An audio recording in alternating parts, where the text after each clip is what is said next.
Hi, this is Pat Iyer with Writing to Get Business, and I have with me today John Morris, who is located in Scotland and the author of a just recently released book called The Battles That We All Face. And I think you can relate to the topic and the title when you get to hear John describe his book and the process that he went through to create it. Welcome to the podcast, John. Thank you very much, Pat. I really, really do appreciate it. And thank you for having me on the show. You are welcome. We are celebrating the birthday of John's book. He expects to be receiving his copies today. So I think this is the closest to the idea of a birthday that we can possibly get. Tell our listener or our viewer, we release this podcast on YouTube, on the Pat Iyer channel, or on the audio channels. Tell our viewer what this book is about. Okay, so this book basically is for anyone that's gone through anything in life, whether it be anxiety, whether it be trauma, whether it be thinking about time that we've got, because time is one of the things that we can never, ever get back. And I really wanted to write a book that had condensed chapters that you could really get a lot of information from without having to spend forever going through it. So you're going to absolutely love this book. Plus, there was some of my very, very own artwork that was done especially for this book as well. So this is going to be a book that I think people are going to absolutely love, regardless of their walk of life. Let me pull that apart a little bit. First of all, you mentioned artwork. Tell us about your artwork. And is that one of your pieces behind you? It is indeed, yes. This is called Elephants in the Mist. It was one of my first big paintings that I had ever put together. I'm a professional artist. I have been for about 18 years now, and literally sell artwork to the four corners of the known world. And it's been wonderful to see how it's all developed and built and been such an amazing part of my journey and touched so many lives around the world. So we do custom work for people. We do pets, portraits, you name it, elephants, landscapes, seascapes, mountainscapes, the whole length and breadth of the art world. And is there a particular medium that you like to work in? At the moment, currently, I am working in acrylic and oil. For a long time, I had switched away from oil because I know that it can be very harmful to the environment. And if it's not, treated properly with all the specific preparations and things, it can crack, it can yellow, it can fade, it can do a lot of different things. So I just stuck with acrylic paint because that was becoming more of the kind of eco-friendly style. But switching with oil paint, we found a company that could make them very eco-friendly and doing a lot of things. And it was fun again to kind of experiment with all these different paint types and all these different ideas. And I'm having a blast, honestly, putting together some brand new art pieces. I enjoy very much going to museums, and when I was traveling a lot, I would always bring home pieces, most of the time photographs that were from local areas, and then I would bring them home, get them matted and framed. But I did encounter a person who digitally enhanced a photographic print to highlight specific parts. And as I recall, because it's been in my storage unit for 2 years, so I haven't seen it for a while. But as I recall, it was an autumn scene, and the artist took the tops of the trees and enhanced them and made them it almost gives it a three-dimensional appearance because of that enhancement. So I don't know myself a lot about this. I know what I like and what I'm drawn to. And it sounds like your artistic eye is quite varied in your approach, because I know that people can just concentrate on one type of art and never expand or feel very comfortable in that area and not think about doing a different type of art. Absolutely. And I think sometimes, for any artist that's out there, for any creative mind that's out there, I think they get stuck in the rut, for lack of a better term. And what often happens is they just stay doing the same thing over and over and over again. And that's fine. If you want to be successful at it and that's your niche and you don't want to go elsewhere, then that's okay. But I think for folks like myself that love, one day painting a mountainscape, one day paint a seascape, one day paint a dog or a cat or a person or whatever it might be, I love the variety, and it also for me opens up a whole universe of different audiences and different niche markets for me to work in, and to give the ultimate satisfaction to me, which is the variety. Mm-hmm. Yes. Yes. I used to go to a lot of craft shows when I was a young mother. It was an easy way for me to take my two young sons and get out into the community and look at people who were artists, whether that was through paintings or through working with wood or working with metal. And I can remember walking by booths and seeing that the artist just had all of one type. It was Yeah. all landscapes. It Mhm. was all cute looking kids or cute looking dogs. Yeah.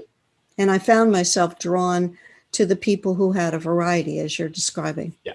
And the thing that I love so much is the creativity, that how a person could take something that we would all use. Maybe it was a soap dish, and maybe they worked in stone or material so that they could carve it, but they could come up with the most beautiful variations for something that was an everyday object and express that unique creativity in their work. Absolutely. And I think that's, that's one of the most favorite things that I get to do is, anytime that I look at an idea or a concept or somebody else's work, for example, because that's sometimes a really great way to get motivation and inspiration, is then to sit there and think, okay, I like this, this, and this, but how can I change this person's artwork, develop it into my own, and put my own ideas and my own things in there? And that is, I mean, it's one of the great creative processes, whether it be songwriting, whether it be writing, whether it be artwork, whatever it might be. It's a tremendous amount of fun. Mm-hmm. Will you move from one medium to the other, from art to writing? Tell us about how you took that step, because that is not a step that many people take. It's interesting. I think pretty much now in 2020, I've explored all, or certainly the majority of creative mediums, whether or not it be acting and drama, whether it be directing and producing, whether it be the art world, as obviously we described, whether it be music, whether it be writing. That came about because I had always, wanted to write a book. And I think like so many people, but I'm always someone that I get an idea in my head and then it's a case of following it through. Because that is the mother of skill, and that's so important, is actually the follow through. And a lady who volunteers with us had said, well, the whole world's going into lockdown at the beginning of COVID, and have you ever thought of writing a book? We could put it out as an ebook and develop the idea. And as typical happens with me, I get an idea in my mind, and I'm like, okay, well, it's this little idea right now. How can it become this bigger thing? And the battles we all faced birthed so much, as we're going to talk about, I'm sure. And it was amazing. So literally I'd sat down, I already had material written, both from a time as a youth worker, time that I'd used for my own studies and teaching for my own studies. And I just started pulling things through, and I was like, okay, let's set it out almost like a devotional style book. And then it ended up with my pictures on, and then it ended up with a very, very different look to it as well. Everything about this book is about as different as you can get. It is not the traditional black writing on a white page. It is, very, very different. And if nothing else, people will remember that. But yeah, as soon as I got into it, it was like, okay, now we're tapping into this. Let's, really, really go. It's helping a lot of people through the teaching that I was putting out there and putting out the feelers. And it was just amazing then to see at the end, you spent maybe 3 or 4 months putting this book together. It would be available not only in ebook, but now in paperback and then signed paperback. And then there's even going to be an audio version of this book as well, which it's just tremendous. And obviously from that book, it birthed another branch to our business and then into a podcast as well. So it's amazing how things can just really grow very, very quickly. You've given me so many points that I want to go into in deeper depth. You said that it's not like a traditional book. For people who are listening to this, can you help us visualize what we're talking about? Okay, so the best way I can describe it is I've pulled a lot of my creative skills. So you've got your standard book, even the front cover, the theme behind it is obviously the battles that we all face.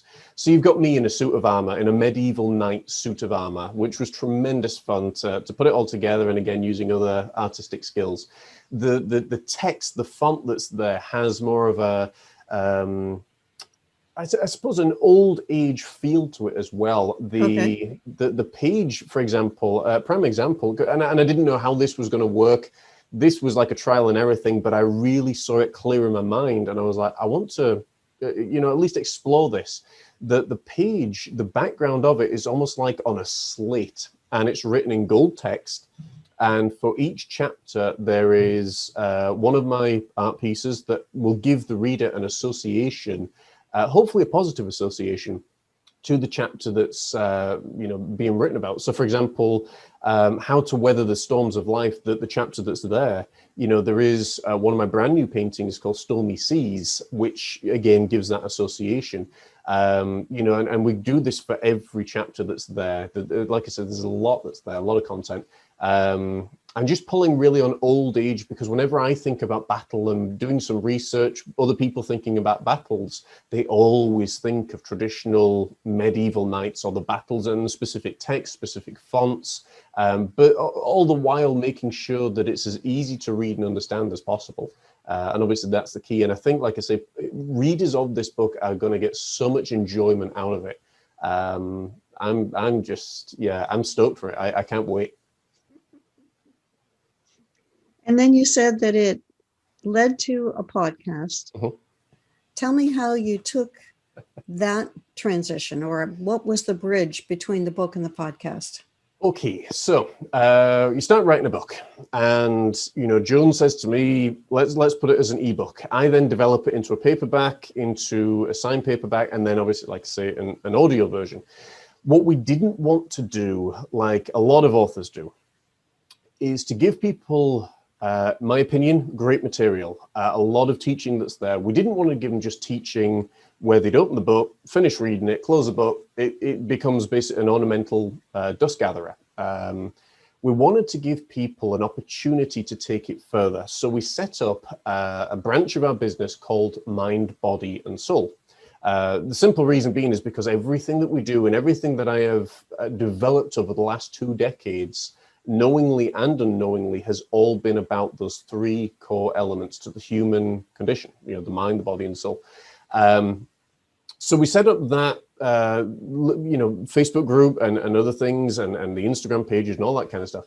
And then from there, I just happened to message a friend of mine and I said, would you be willing, I just want to do an interview, kind of get my feet wet and see, would you be willing to allow me to interview you? People had said for years, you've got a really good voice, you've got a great conversational style, and you're really engaging with people as well. I think you'd be really good at this. So I was like, it's COVID, there's plenty of work that I've got on the art side, but I want to develop it in C.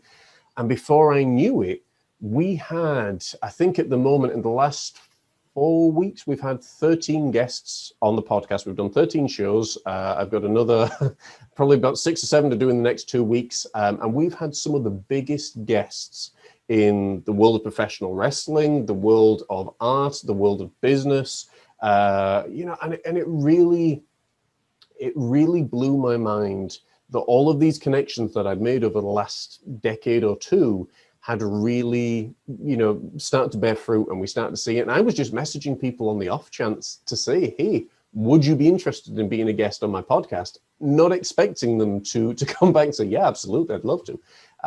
We've had one guest on that enjoyed it so much, he's actually coming back onto the show tomorrow to do the second half of his journey. And on the show, we explore the person's journey, we explore specific topics, and we really go in deep where other podcasts may be limited because of their niche.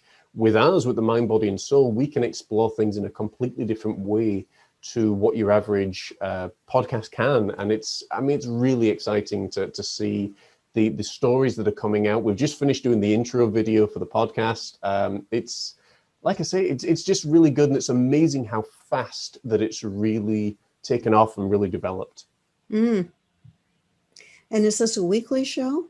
This will be a weekly show, yes. We haven't got a date for it yet when it's going to launch, but we are expecting the middle to the end of November. It's going to be very, very soon. Okay. So you're building up your inventory right now. Very much so, yes. Yes. It's always a wise move. That appeals to the part of me who is not a last minute individual at all. Well, the thing is, I mean, if you've got the inventory that's there, should anything go wrong, like health issues or whatever, you know, you can make sure then at least that week you've got your stuff. And if for whatever reason a guest can't make it, you're not sitting there thinking, what do I do now? You know, so it's going to be really exciting. I can let folks know as an exclusive, actually, for your show, Pat, that the first interview, the guest that was selected, which was really bizarre, was me. And the reason being is, you know, we put it out to folks and they said, you know, who do you want to hear from? Here's the options. And they said, well, look, it makes sense if you're going to be hosting this thing to give the viewers an opportunity to get to know you and your story. So Katie, my wife, and I, we sat down on Sunday night and into Monday and literally just went through, you know, so much of my own experience. And that's the beauty of it. I'm able to pull from, you know, all these years of experience and all these different things and really engage people in a different way, which is, like I said, it's just incredible. And it's amazing when you genuinely want to help people, how much, you know, it comes back full circle and how much it really grows very quickly. Amazing. When it came to putting the audio version of this book together, did you do the narration or did you hire somebody to do that? I try to be as hands-on with everything in our business as I possibly can be. And yes, I certainly for the text and when it's recorded, I'll be the one that's doing the narration. Mm-hmm. Okay. Well, obviously, if you've got the kind of layout that you described, that's not a book that would necessarily fit within the Amazon template in order to upload it to KDP. They don't do color books easily or inexpensively, or if at all. How did you go about finding a publisher and how did that process work for you? The simple answer to that question is because of our vast fan base and because of the nature of our business and everything that I'm involved with, we decided to self-publish. Again, like I said, we found a company that was willing to do the print for us, very, very professional, very, very helpful in all that they did. And literally we said, right, let's do this ourselves. Let's kind of test the water, see how things go. And already we've sold out of our first 2 batches that we've ordered. So we're having to go back and order more. And it's, like I said, it's incredible that I suppose in some ways when you can do it and you've got that fan base that's there, but that'll be one of Katie's jobs because she's also our admin as well. When we kind of get the numbers back a little bit more and we're able to go to to a publisher and say, look, we've got this book, it's selling really well. It takes on more of a creative art book than anything else. There was an option certainly for Amazon, which has been explored and Amazon seemed to be very, very happy with it. So we're just waiting for final details and confirmation and things. But we'll probably be a third-party seller on Amazon and do it that way. Like I say, it will be available on the ebook version. But initially, I had that same question. It was just like, okay, this is a very different style of book. What publisher is going to take it on? And then it was, well, you've got an audience of, into the, many, many thousands. Why not, why not do it yourself? And now try the numbers, see how you get on, see if this is something you enjoy, and then, take it from there. And you mentioned before we started recording that you had to switch publishers at the last minute. Can you tell us a little bit more about that? What happened? Absolutely. Where do I start with that one? We had a publisher or a printer that we'd been working with right from the beginning of this project, because again, I'd always envisioned I want to have this book in my hands and to be able to read it. So we start working with these guys and they send us back templates of the different sizing of the book. And we're looking at it thinking, okay, well, this seems fairly straightforward. And like anything, it's never as straightforward as you first think. So time goes on and on and on, and they're telling us, yep, you're doing everything right. You're doing everything right. Right. Okay. We submit a file to them for proofing. And they said, you need to change this, this, this, this, and this. So we're like, right, okay, you've been telling us and we've been feeding you all the correct information. exactly what's going on. And basically, it got to last, what we're on now, Wednesday. So it got to last Monday, and one of the guys basically just said, well, you know, because of the nature of this and yada, yada. And he was making all these excuses under the sun. I had completely lost patience and trust with these guys because they sent us so many templates through. And I'm thinking, do you guys actually know what you're doing? And I said to Katie, and she more or less said it back to me at the same time, if this is the issue we're having with you at the, or with the printers, at this stage, what's it going to be like? Should anything go wrong and we need to update things?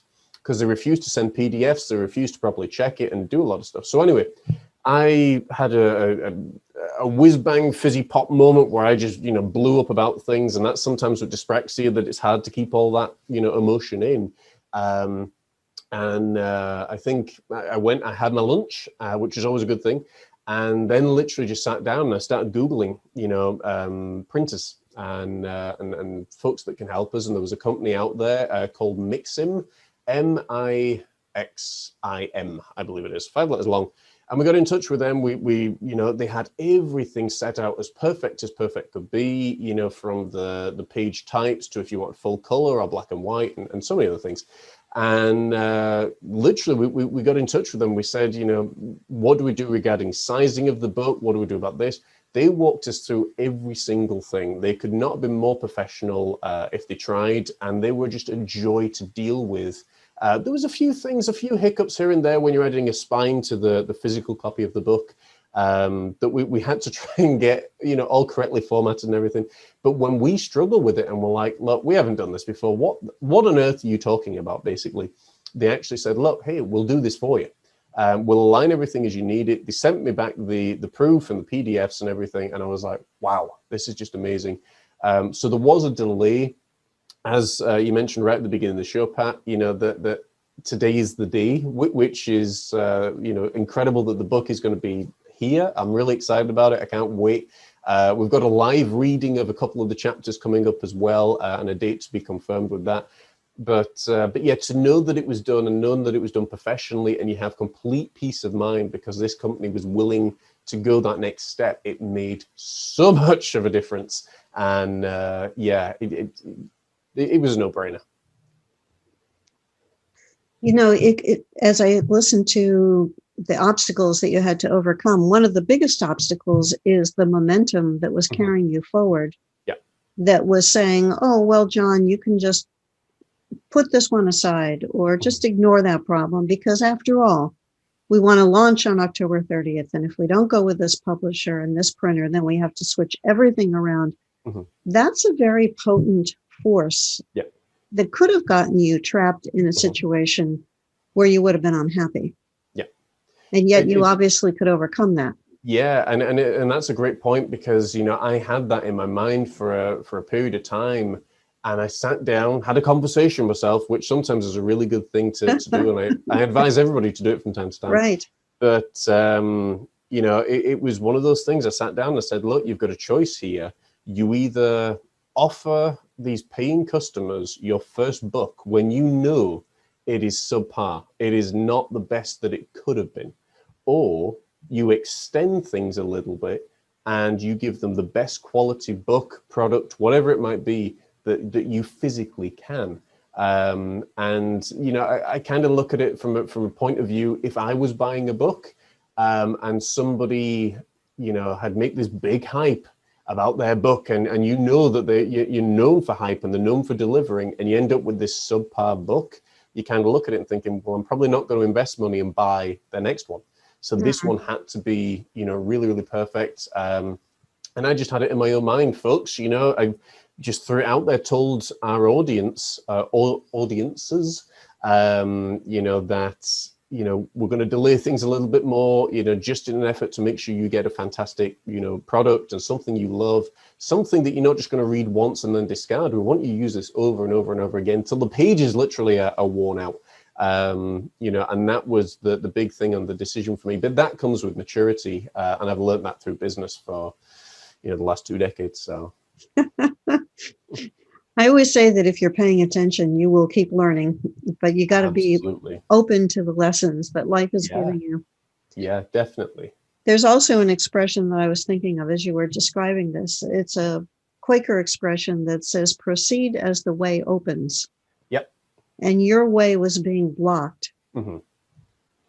And we have that tendency to just keep pushing because that's what we want to do. And yet you were open to the idea of changing and coming up in the process with a product that is much more satisfactory for your vision of what you wanted this book to be.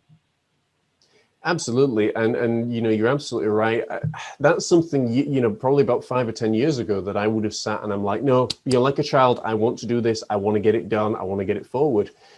And I had put products out there. My first CD that I ever worked on, which was a whole nother, you know, topic, whole nother conversation. But I put it out there knowing in my mind, well, this is as good as I can make it just now. But I also know now, looking back, that if I had that project to do again, you know, you can make it into so much more of an enjoyable experience. And that's what ultimately you want to leave people with, is that experience. Don't be worrying about being tied to time or tied to these things. Look for the reasons, look for the messages, like you say, that the life is trying to tell you. If it's trying to tell you, look, don't go with this company, don't keep trying to force it, because you will end up with more headaches and more anxieties. And I find that with clients as well. If a client doesn't spend $1,000 with us for whatever reason, I'm like, okay, it would have been nice to have that extra $1,000, but as a friend of mine reminded me, they may have been such a pain in the neck and such a headache for you that, you know, that $1,000 wouldn't have covered a lot of stuff. So I'm more at peace with, you know, those kind of things these days. And I find that things just naturally flow more, the less that I get concerned and wound up about that, if that makes sense. Mm-hmm. Oh, it does. It does. I spent 28 years working with trial attorneys. And when we had difficult experiences, which were small in number, we had a flag system. We assigned them a black flag, a checkered flag, which meant warning, or a green flag. And there were some black flag attorneys who would announce their flag status as soon as we had our first interaction. We knew by the questions that they asked, by the behavior that they displayed, that there were going to be trouble. Other ones just kind of sneak up on you. And all of a sudden, there they are, and you see that flag in their hands. We put it in our database. We had a category for black flag, which meant, yes, we'll do the case, but we won't work with you again. Yeah. Those types of lessons, though, when you're a hungry business owner, and you want to take anything that walks in the door, that's really when you're vulnerable and you can get caught off guard. And that's what I had when I very first started in the art business. Now that I suppose the fortuitous place that I am in life now is, you know, we're more in a comfortable setting. You know, Katie works, I work, we're both always busy. And yet, you know, I still have times in my own life where I've got to remind myself of my own lessons, you know, and my own teaching. You know, because like anything, especially in the art world, when you're starting out, you are willing to accept any project that comes along the way, because, you know, even though I was a youth worker at the time, I was still looking to establish myself in my own business because I prefer working for myself. And took on many projects. I worked with many clients that were such a pain in the neck and so difficult to deal with. I mean, you could bend over backwards for some of these folks. And it was in some ways, you know, every year you kept counting them off. It was like, oh, well, I've had, you know, 15 people this year that's, you know, been a pain in the neck. And then as the prices increase and your quality of work and your body of work increase, now I'm in 2020, and I don't think I've had maybe one pain in the neck this year. And that's, you know, in the most respectful way. I understand a lot more now as to what they may be upset about. And sometimes it's in the nicest way possible. Clients are not professional artists. They don't understand the process. They don't understand, you know, the perspective and everything that you're going through and what you're trying to teach them, as to, you know, why this painting looks best sitting this way in this, you know, if your cat is, you know, got its eyes open and its eye or its iris is wide, or if it's closed, you know, or if the light's shining in a certain way, and trying to explain that to a client that doesn't want to know is very, very difficult. And like I say, I mean, there's, you know, maybe a handful in any year but they get less and less. Obviously, the more you grow, I think you should learn how to develop with it more. And you know the folks that you don't want to work with and the personalities you don't want to work with, and you know the ones that you do. Excellent. Let's wrap up by telling our listener or our viewer how they can get a copy of your book. And you would give us the title again, and Absolutely. what would be the best place for them to head so that they can share in your success? Okay, folks. Well, you can purchase your very own copy, whether it be ebook version. The audiobook version is coming very, very soon. We're hoping to have that out for Christmas. And you can purchase the paperback and signed paperback, which I personally signed, at thebattlesweallface.com. And the book itself is called The Battles We All Face. So it's very, very simple to remember. Again, thebattlesweallface.com and The Battles We All Face. And we would love you to come over and check out our podcast as well. And you can do that at the Mind, Body and Soul podcast with John Morris. That will be launching very, very soon. And again, we're on Facebook at the Mind, Body and Soul, and on Instagram at Mind, Body and Soul _1-to-1. So there you go. Excellent. All right. Thank you, John. I appreciate everything that you've shared. You've inspired us. You've shared some of the perspectives that you undertook, some of the shifts that you had to make at the last minute that are still fresh, even as we speak, and your vision and how you took that vision of a very different type of book and made it reality. Thank you. It's been an absolute pleasure to get to share that with the wonderful audience that's here. And, you know, it is a delightful thing, again, looking back, because it helps me to see just how much, you know, growth can happen in such a short span of time. So it's been wonderful. Thank you so much for having me on as your special guest. You're welcome. Thank you. This is Pat Iyer with Writing to Get Business podcast. I have just finished talking with Sherry Kaplan about her workbook. Sherry, can you give our listener or our viewer a sense of what are some of the topics that we covered in your podcast? Thank you, Pat. My name is Sherry Kaplan. Today, she and me discussed how I got started in the healing business, which led me into delving into chakras. What are chakras, and how to understand chakras, and how is the body affected by chakras, and why do we need chakras? At the same time, what happens when the chakras are out of balance, and how are you impacted? And I decided to study the root chakra. We discussed about the root chakra and the benefits and how you know when it's not working. And we also identified how I use this in my business model to help the people that I serve when they're looking for ways to balance out their chakras on their own.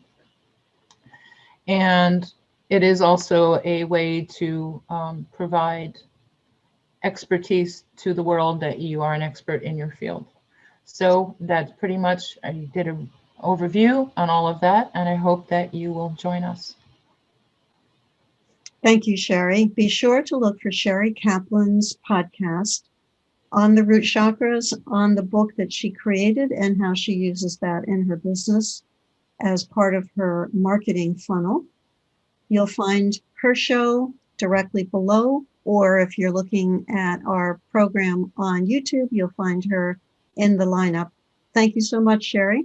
It's been a pleasure talking with you. Thank you so much.